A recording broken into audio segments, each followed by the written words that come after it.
जिंदगी ये नहीं किसी की किसी के लिए, वाह, जिंदगी है नबी की नबी के लिए। वो सहाबा का मेयार है, सहाबा का मेयार। हर एक सहाबी तुम्हारे सामने लाकर दिखाऊं, उनके सामने इसके सिवा कुछ नहीं है। उसी मैदान ओहद में एक खातून दौड़ती हुई आ रही थी, पता है, जिसका एक जुमला पूरी दुनिया में मशहूर है। खातून मदीना का एक जुमला, जिनके भाई, जिनका शोहर, जिनका बेटा, जिनका बाप, 4 रिश्ते शहीद हो गए थे। उस खातून को जब खबर दी गई थी तो उसने पूछा, अल्लाह के रसूल कैसे हैं? आमिना के लाल कैसे हैं? जब बताया गया कि हुजूर सलामत है तो क्या कहती, अरूनी अंजुरी लए, ऐसे ने खबर मत दो, दिखाओ मुझे, मैं दीदार तो करूं। जिसका बेटा मैदान में शहीद हो चुका हो, जिसका भाई लाश के साथ मौजूद हो, जिसका शोहर खून में लथपथ हो, वो खातून कहती है आमिना के लाल को देख लो। देखने के बाद एक जुमला कहा था, वो जुमला हम गरीबों के लिए ढारस है। मैं पढ़ता हूं इस जुमले को वजीफे के तौर पर, सच कह रहा हूं, वजीफे के तौर पर, तस्बीह के तौर पर। उस खातून ने हुजूर को देखते ही कहा था, या रसूल अल्लाह, कुल्लु मुसीबतिन बादक जुललुन, है अल्लाह के रसूल, अगर आप सलामत हैं हर मुसीबत छोटी है, हर मुसीबत छोटी है। वाह वाह वाह। अगर आप हैं मेरे आका, मेरा चांद सलामत तो पूरी कायनात सलामत। सुभान अल्लाह। उनका ये जुमला आज भी याद करता हूं। जब कभी दर्द हो, तकलीफ हो, हुजूर की तरफ मुखातिब होकर के अर्ज करते, या रसूल अल्लाह, कुल्लु मुसीबतिन बादक जुललुन, आका अगर आप हमारे साथ हैं तो हर मुसीबत छोटी है, हर सितम, हर मुसीबत गवारा है। या रसूल अल्लाह, एक बार तुम कह दो कि तू हमारा। वाह वाह वाह। बस यही जिंदगी है मेरे अजीजों, यही जिंदगी है।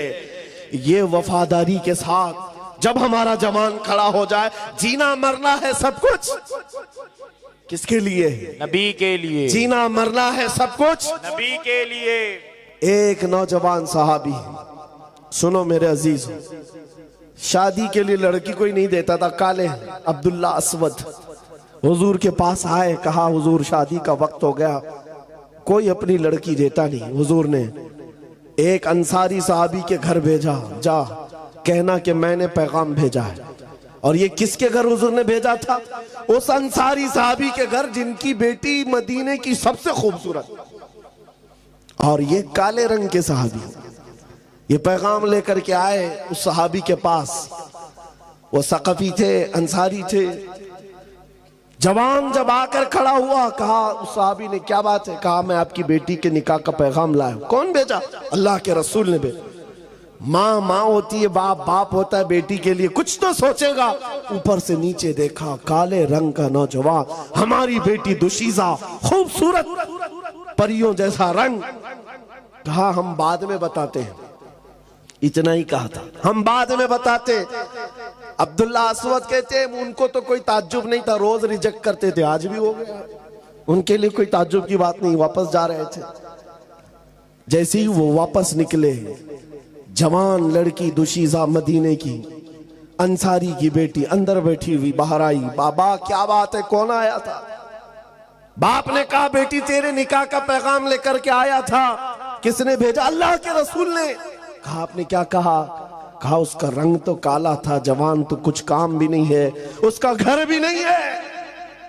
बेटी ने अंदर से क्या कहा? बाबा आपने कौन सी खता की? आने वाले के रंग को देखा, भेजने वाले के हुस्न को नहीं देखा। सुभान भेजने वाले के हुस्न को नहीं देखा। वो अहसनु मिन कलम तरक़त्तु व अजमलु मिन कलम तलिदिन निसा। उस रसूल का हुस्न नहीं देखा। क्या बात है, वाह। बेटी ने बाप को तंबीह कर दी। ये ईमान था, अपनी ख्वाहिशात को मार डालो हुजूर के साथ। बेशक। जब नबी ने फरमा दिया, अपनी ख्वाहिशात क्या चीज है। जैसे ही उस सहाबी को एहसास हुआ, वो दौड़ते हुए आए हुजूर के पास।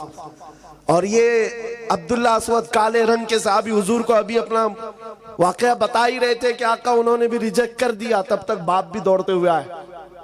कहा या रसूल अल्लाह, माफी चाहता हूं, हुक्म के अमल में ताखीर की माफी चाहता हूं, मुझे माफ कर दे। मेरी बेटी भी राजी है, मैं भी राजी, मेरी बीवी भी राजी। आप इस नौजवान से मेरी बेटी का निकाह कर दें। मस्जिद नबवी में उस काले रंग के सहाबी का निकाह मदीने की हसीन लड़की के साथ खुद मेरे आका फरमा रहे, निकाह हो गया, घर भी नहीं है। हुजूर ने पैसे दिए, जाओ शादी का सामान खरीद लाओ, कुछ सामान ले आओ, घर बसाओ आज जा करके। अब्दुल्ला अस्वद शादी का पैसा लेकर बाजार में गए। शाम का वक्त था, माल हाथ में है, खरीदने के लिए तैयार हैं। ढिंडोरची ने आवाज दी कि अल्लाह के नबी सल्लल्लाहु अलैहि वसल्लम पर मदीने पर मुशरिकीन का हमला हुआ है। आका सहाबा के साथ मदीने से बाहर जा रहे हैं। यह अब्दुल्ला अस्वद है जो शादी का सामान खरीदने गए थे, अब तलवार खरीद रहे हैं, नेजा खरीद रहे हैं, भाला खरीद रहे हैं, घोड़ा खरीद रहे हैं, लोहे की खुद खरीदा और लोहे की जिरा खरीदा। पूरा पैसा जंग के सामान में खर्चा कर दिया, सब खर्चा कर दिया, 1 रुपया भी नहीं बचाया। ये तो सोचते जंग करेंगे, बाद में तो शादी करनी है, बाद में तो घर बसाना है। नहीं, अल्लाह के नबी के साथ जाना है। माल किस चीज का नाम है? अपनी ख्वाहिशात किस चीज का नाम है? और अपनी ख्वाहिश जंग में जाने की जितनी थी पूरी कर लिया, सारे सामान ले लिया, माल से सब आया। और जब सफे लग रही थी, ये घोड़े पर बैठ कर के आए जिनके पास घोड़ा भी नहीं था। नया घोड़ा है, नया लिबास है और टोपी लोहे की, जिरा लिबास लोहे का, तलवार चमकती हुई। और जैसे ही सफों में दाखिल हो रहा है, कुफार और मुशरिकीन में तहलका मचाया हुआ है, दरहम बरहम कर रहा है। हुजूर पाक सल्लल्लाहु अलैहि वसल्लम अपने खीमे से बैठकर देख रहे थे। सहाबा को बुलाया, पूछा ये बतल जलील कौन है, ये बहादुर कौन है? सहाबा पीछे लग गए, इधर से उधर से देख रहे, नकाब पड़ा हुआ है चेहरे पर, कोई नहीं पहचान रहा। आकर के हुजूर से कहा, आका ये तो अल्लाह की रहमत है, कहीं दूसरे, कहीं बाहर से आया हुआ है, मदीने का नहीं लगता, हम में से नहीं, हमारी जमात का नहीं, कोई और आया मदद के लिए। हुजूर ने मुस्कुरा कर कहा, तुम नहीं पहचान रहे, मैं उसके कहनियों के काले रंगत से पहचान रहा हूं, मेरा अब्दुल्ला अब्दुल्ला अस्वद है। मैंने उसको शादी का सामान खरीदने के लिए पैसे दिए थे, उसने सारा पैसा, सारा माल असबाबे जंग खरीदने में लगा दिया। मेरे अजीजों, शाम का वक्त था जब इसी अब्दुल्ला अस्वद को नेजा मार करके दुश्मनों ने शहीद कर दिया। आज का दूल्हा, ख्वाहिशात होती हैं कि नहीं होती? शादी करने की किसकी ख्वाहिश नहीं है? अरे जिसकी शादी अभी 4 दिन बाकी है, अम्मा बहनें सब उसको घर में बिठा देती, बाहर नहीं निकलना, नजर लग जाती है जी, बाहर नहीं जाना। वो हल्दी भी पहना है, पता नहीं लीमू भी लेके घूम रहा है और क्या क्या लोहा भी रख के घूमता है, अलग अलग रस्में हैं। कितना डर है तुम्हें अपने इस दूल्हे से। वो दूल्हे मदीने के कैसे थे जिनकी माएं दूध भी हुजूर के नाम पे पिलाती, सुभान अल्लाह, हुजूर के नाम पर पिलाती थी। अब्दुल्ला अस्वद जब शहीद होकर गिर गए, 70 शहीद थे मैदान अहद में, लेकिन हुजूर पाक चल करके जब सब शहीदों को देख रहे थे, मुआयना कर रहे थे, अब्दुल्ला अस्वद के पास आए, नीचे बैठ गए हुजूर जमीन पर। मेरे आका जमीन पर बैठ गए, उनका सर उठाकर अपनी गोद में रख लिया और उनके सर से टोपी उतारी और अपने हाथों से उनके चेहरे की धूल को साफ किया। सहाबा कहते हैं शहीद तो बहुत थे, लेकिन अब्दुल्ला अस्वद की शहादत पर हम सबको फख्र था। पूरी दुनिया शादी में जितनी खुशियां नहीं मनाती होंगी, वो हुजूर की गोद में खुशियां मना रहा। तुम मिले तो फिर कायनात क्या चीज है? या रसूल अल्लाह, आप अगर हैं तो फिर दुनिया क्या चीज है? सहाबा का यही मसलक है, यही मजहब है, यही है। आपको पता है माए दूध भी इस नाम पे पिलाती है। एक जवान की शहादत हो चुकी है मैदान में, यही ओहद के कितने वाकयात। एक खातून दौड़ती हुई आई, कहा आका मेरा बेटा शहीद हो गया, इजाजत है तो मैं देख लूं। हुजूर इजाजत दे तो माँ बेटे को देखेगी, नहीं तो कौन सी माँ है? यहाँ पर तो नोहा करने लग जाती, मातम करने लग जाती, इन पर तो कंट्रोल किसी का नहीं। बेटे की लाश मैदान में है, हुजूर से पूछने आई, इजाजत दे तो देखो। हुजूर ने फरमाया जाओ अपने बेटे को देखो। वो खातून अपने बेटे के पास आकर सीधे देख नहीं रही, बल्कि अपने बेटे का जुब्बा उठा देती, उठा करके पलट करके पीठ पर हाथ फेरती है, फिर सजदे में गिर जाती है और शुक्र बजा लाती है, कहती है रहमान तेरा शुक्र है मेरी तूने सुन लिया। जो करीब सहाबा खड़े थे वो पूछते हैं खातून क्या बात है, अपने बेटे की लाश पर तुम ये क्या कर रही हो, उसका जुब्बा उठा रही हो, पीठ फेर रही हो। वो मदीने की खातून कहती है सर आपने जो पूछा जवाब सुनो। जब सारे जवान जा रहे थे हुजूर के साथ, मेरा बेटा जैसे ही मेरे घर की चौखट से निकल रहा था, मैंने पकड़ कर कहा था बेटा याद रखना अगर हुजूर पर कभी सख्त मामलात आ गए, दुश्मनों की तरफ से हालात खराब हो गए, पीठ फेर कर भागना मत, हुजूर को छोड़कर जाना मत, और अगर पीठ फेर कर भागते हुए मारा गया तो मैं अपना दूध माफ नहीं करूंगी। अगर हुजूर को छोड़कर जाते हुए मारा गया, मर भी गया तो मैं दूध माफ नहीं करूंगी। फिर मुझे खबर मिली कि ओहद में हालात खराब हो गए, दुश्मनों की तरफ से हालात बिगड़ गए और वो गालिब आ गए। मेरा कलेजा धक धक कर रहा था कि हुजूर पर जब हालात इस तरह के मुशरिकीन ने बनाए हैं तो कहीं मेरा बेटा हुजूर को छोड़कर भागा तो नहीं। मैं दौड़ती हुई मैदान में आई, लोगों ने कहा नहीं तेरा बेटा शहीद हो गया, तब भी इत्मीनान नहीं हो रहा था, भागते हुए तो नहीं मारा गया है। मैंने आकर पलट करके उसकी पीठ को सिर्फ इसलिए देखा कि पीछे से तीर लग करके मरा है तो भागते हुए मरा होगा, लेकिन अल्लाह का शुक्र है मेरे बेटे की पीठ पर एक भी तीर नहीं, सारे तीर सीने पर खाकर मरा। मां का फख्र भी यही है, जिंदगी ये नहीं किसी की और जिंदगी है नबी की, ना समझ मरते हैं जिंदगी के लिए, जीना मरना है सब कुछ। अजीजा ने गिरामी वकार, रात ज्यादा हो गई, मैं जिस बात को लेकर के अर्ज कर रहा हूं, काश तुम्हें ये एहसास हो जाए वो दौलत जिस दिन तुम्हारे अंदर शबाब के साथ आ जाए, लोगों का आंखों से आंखें मिलाना दूर, तुम्हारे सामने चेहरा उठाना भी मुश्किल हो जाए। ये अल्लाह ताला ने रौब रखा है इश्क रसूल की दौलत में।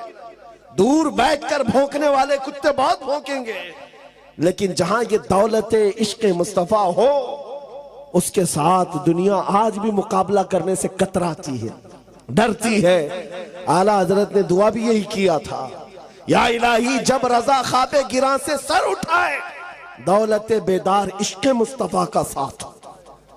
जब कयामत के दिन बहुत लंबी नींद से हम उठेंगे तो यार अब हमारे पास अगर कोई दौलत हो तो सिर्फ हुजूर की मोहब्बत, ये चीज ऐसी है जिससे बंदा बेखौफ हो जाता है।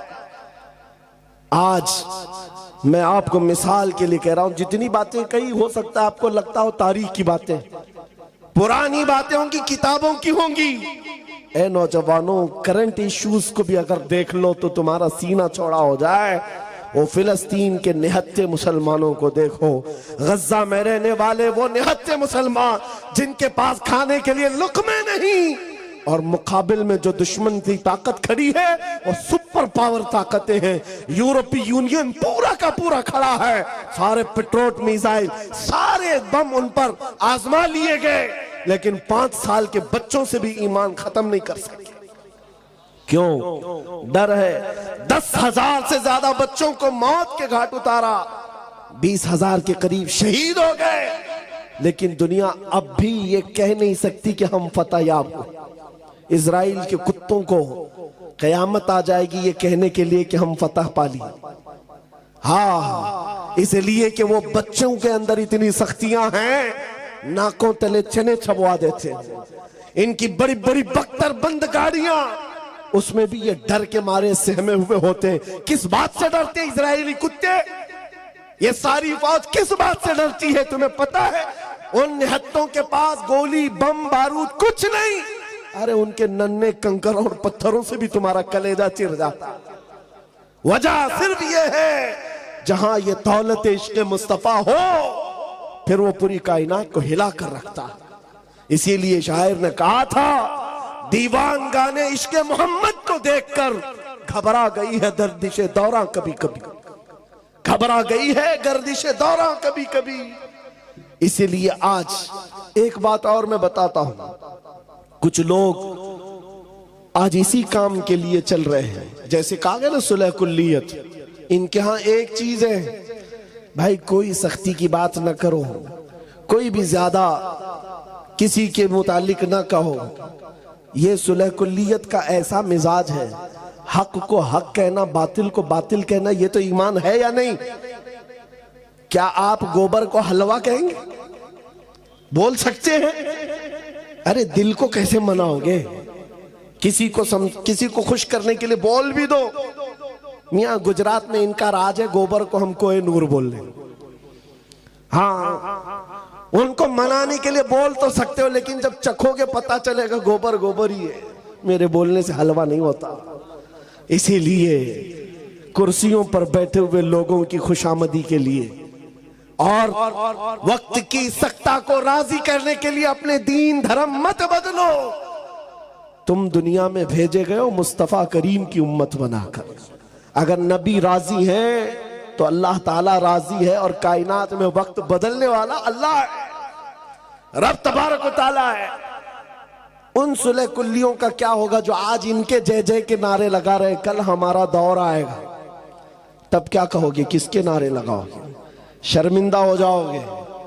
इसीलिए आला हजरत ने क्या कहा था? आज ले उनकी पनाह, आज मदद मांग उनसे, कल न मानेंगे क़यामत में अगर मान गया। या एक बात और भी मैं बताता हूं, कब्र में जाने के बाद 3 सवालात करते हैं फरिश्ते। सबको पता है ना? सबको पता है वो सवालात, सबको मालूम है। तुम्हारा रब कौन है? दूसरा सवाल, तुम्हारा दीन क्या है? फिर से मैं पूछता हूं आपको, लफ्ज पर तवज्जो। मुनकर नकीर ये सवालात करेंगे, आपको बताया गया कि नहीं है? तुम्हारा रब कौन? जवाब तो देंगे। तुम्हारा रब कौन? आगे का लफ्ज मैं छोड़ रहा हूं सवाल में। तुम्हारा रब कौन? नहीं, मैं जवाब नहीं पूछ रहा आपसे, सवाल ही पूरा कंप्लीट करो सवाल को। सवाल क्या है? इसी में तो अहमियत है, पूरा मसला इसी का है। तुम्हारा रब कौन है या था? फरिश्ते क्या पूछेंगे? तुम्हारा रब कौन? ये कब्र में पूछ रहे हैं। अभी कौन है बता? तुम्हारा रब कौन है? फिर दूसरा सवाल भी क्या है? तेरा दीन क्या? क्या ये पूछेंगे तेरा दीन क्या था? तेरा रब कौन था? नहीं, अभी क्या है? तेरा रब कौन है? तेरा दीन क्या है? लेकिन तीसरा सवाल आओ, हुजूर की तरफ दिखाकर ये नहीं पूछते इनके बारे में अब क्या कहते हो। नहीं, मा कुन्त तक़ूलु फी हक़्क़ि हाज़ा रजुल, बता इनके बारे में दुनिया में क्या कहता था, कब्र में नहीं। 2 सवालों पर तो फरिश्तों ने कहा तेरा रब कौन है, तेरा दीन क्या है। हुजूर के बारे में कहते हैं कौन है, नहीं क्या कहता था। इसलिए कि सामने देख करके हर कोई कहेगा आका है, मौला है, नहीं चलेगा। दुनिया में क्या कहता था वो बता। दुनिया में क्या कहता था? कौन सी पार्टी का था? अपोजिशन में, सुलह कुल्लियत में कहा था? मेरे अजीजों, हा हा लादरी के अलावा मुनाफिक कुछ नहीं कह सकेगा। हाँ, सुन्नी झूम कर कहेगा। फरिश्तों इनके बारे में पूछते हो, अब तो पाए ना से ऐ फरिश्तों क्यों उठूं? अरे मर के पहुंचा हूं यहां इस दिलरुबा के वास्ते, मर के पहुंचा हूं यहां इस दिलरुबा के वास्ते। और हम तो हुजूर के बारे में क्या कहते थे? ये फरिश्ते पूछेंगे ना क्या कहता था? हम तो ये कहते थे जहां में उनकी चलती है, वो दम में क्या से क्या कर दे, जहां बानी अता कर दे, भरी जन्नत हिबा कर दे। नबी मुख्तार कुल है, जिसको जो चाहे ये हम कहते थे। अजीजा ने गिरामी, इसीलिए मैं आज बात कर रहा हूं। यहां क्या कर रहे हो इसी का एतबार है। नबी पाक सल्लल्लाहु अलैहि वसल्लम की एक हदीस, हुजूर ने फरमाया किसी के अच्छे अमल देख करके उसके पीछे न लग जाओ। सही हदीस है। हुजूर ने फरमाया ये देखो कि उसका खात्मा किस बात पर है। हुजूर ने फरमाया उसका खात्मा किस बात पर है? सारी जिंदगी का तारो मदार उसी पर है। आज हम आपको बारहा ये समझा रहे हैं कि इन हालात के शिकार होकर घर बदलना, दीन बदलना, नाम बदलना यह हल नहीं है, तुम्हारे लिए इलाज नहीं है। कहीं पर नहीं बचोगे। बखुदा खुदा का यही है दर, नहीं और कोई मफर मकर। जो वहां से हो यहीं आके हो, जो यहां नहीं तो वहां नहीं। आखिरी बात सुनो, हदीस पाक से ही मैं खत्म करता हूं। दो सहाबा की दोस्ती तुम्हारे सामने रखता हूं। दोस्त भी कैसे थे? साद इब्न अबी वक्कास, अब्दुल्ला बिन जहश, जिनको कहते हैं ना हमारे यहां बहुत करीबी जिगरी दोस्त है। यानी उठना बैठना साथ में, खाना पीना साथ में, बाजार जाना साथ में, एक तरह के कपड़े पहनना। साद बिन अबी वक्कास, अब्दुल्ला बिन जहश, दोनों की गहरी दोस्ती थी, बड़ी यारी थी। उहद के मैदान में जाने से पहले रात को ये दोनों सहाबी बैठ गए, मुसल्ला बिछाते, कहते कल तो रसूलुल्लाह के साथ जाना है।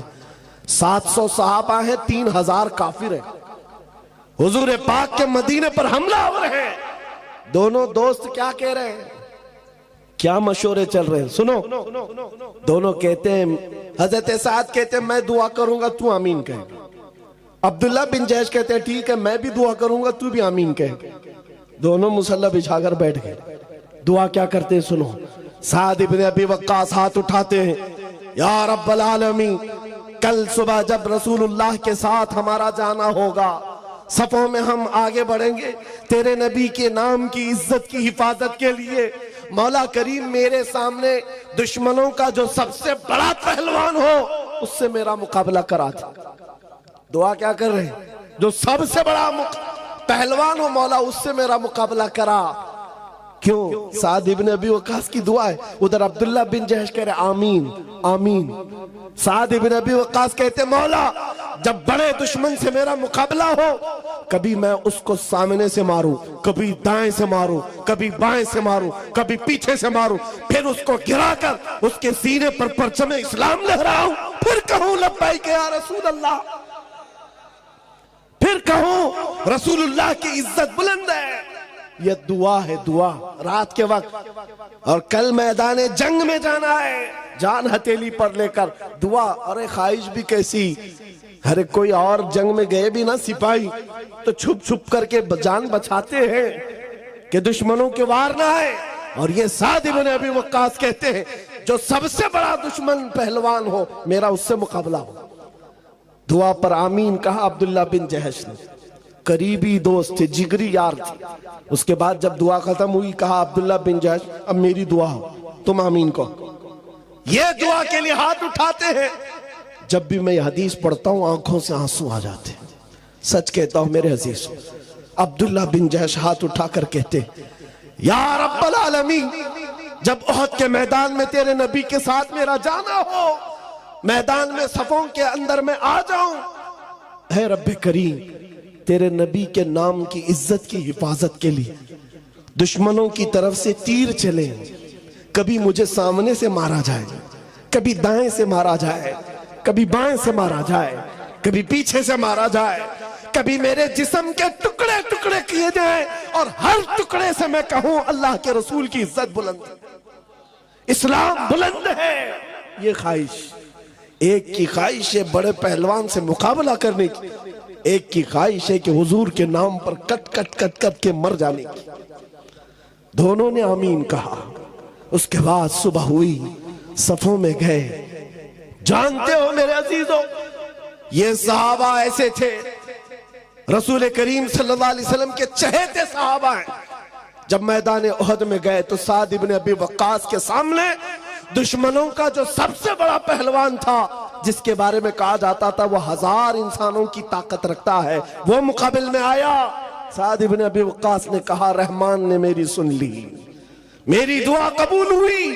उसके बाद साद इब्न अबी वक्कास तीर चलाने लगे, हमला करने लगे। अरे इस तीर से बचता कौन? ये साद इब्न अबी वक्कास के वो तीर है। जब ये तीर चलाते, कसम रब्बे जुल जलाल की मेरे अजीजों, ये मकाम ये मर्तबा किसी को नहीं मिला जो साद इब्न अबी वक्कास को मिला। मेरे आका पीछे खड़े होते और यूं कहते इरमी या साद बि अबी अंत व उम्मी, ऐ साद तीर चला, मेरे माँ बाप तुझ पर कुर्बान। हुजूर कह रहे, सारी दुनिया ये कहती है अल्लाह के रसूल मेरे माँ बाप आप पर कुर्बान, और रसूलुल्लाह कहते साथ तीर चला, मेरे माँ बाप तुझ पर कुर्बान। ये एक ही सहाबी है, तन्हा इरमी आसाद, ऐसा तीर चला थे और हकीकत में वैसे ही हुआ जैसे उनकी मर्जी थी। बुखारी शरीफ की हदीस है, लौ अक़समू अलल्लाहि लअबर्रा, अल्लाह के कुछ बंदे ऐसे हैं कि अगर वो कसम दे दे अल्लाह को, अल्लाह उनकी कसम पूरी करता है। ये वही सहाबा थे। ख्वाहिश तो एक रात पहले किया था, रब ने वैसे ही दुश्मन भेजा। अब साद इब्न अबी वक्कास ने मारना शुरू किया, कभी दाएं से, कभी बाएं से, कभी सामने से, कभी पीछे से। वो तन्हा पहलवान को इतना चकनाचूर कर चुके थे, वो जख्मों से निढाल होकर गिर पड़ा, उसके सीने पर चढ़ करके परचम इस्लाम लहराया, पुकारा फिर लब्बैक या रसूल अल्लाह। ऐ नौजवानों, इस वक्त तो कहना बनता है लब्बैक या रसूल अल्लाह।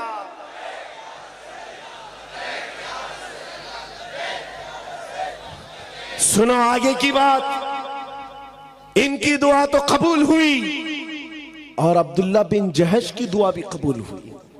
रात को उन्होंने जो दुआ किया था, हुआ ये कि दोपहर के वक्त वो लड़ते हुए काफिरों के नरगे में आ गए, दुश्मनों की भीड़ में आ गए। दुश्मनों ने अब्दुल्ला बिन जहश को दाएं से मारा, बाएं से मारा, सामने से मारा, पीछे से मारा, इतना मारा। उसके बाद गिराकर उनके जिस्म की 80 बोटियां की, 80 टुकड़े किए थे। ये वो अब्दुल्ला बिन जहश है जिनके जिस्म के टुकड़ों को रस्सियों में पिरोकर काफिरों ने हार बनाकर पहना था, हार बना लिया था।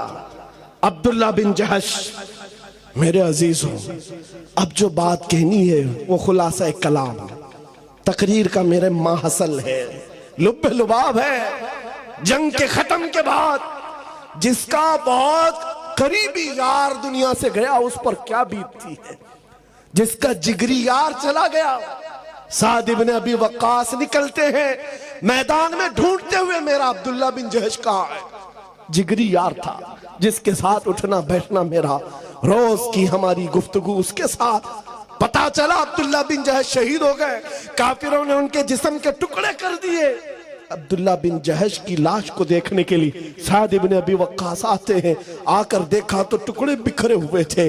उनके जिस्म के टुकड़ों को उठाया, अभी जान बाकी है, जैसे गोश्त भड़क रहा हो और गोश्त से आवाज आती हो, रसूलुल्लाह की इज्जत सलामत है, अल्लाह के रसूल की इज्जत बुलंद है। साद इब्न अबी वक्कास ने जो जुमला कहा वही मेरी तकरीर का हासिल है। आपने उनके जिस्म के टुकड़ों को जमीन पर रखा और कहा, ऐ अब्दुल्ला, कल की रात मैंने भी दुआ की थी, तूने भी दुआ की थी, अल्लाह ने दोनों की दुआ कबूल की, लेकिन कसम रब्बे जुल जलाल की, मेरी दुआ से तेरी दुआ कई दर्जे अफजल है, इसलिए कि दुश्मनों को मारने का मजा और है, नबी की मोहब्बत में मर जाने का मजा और है,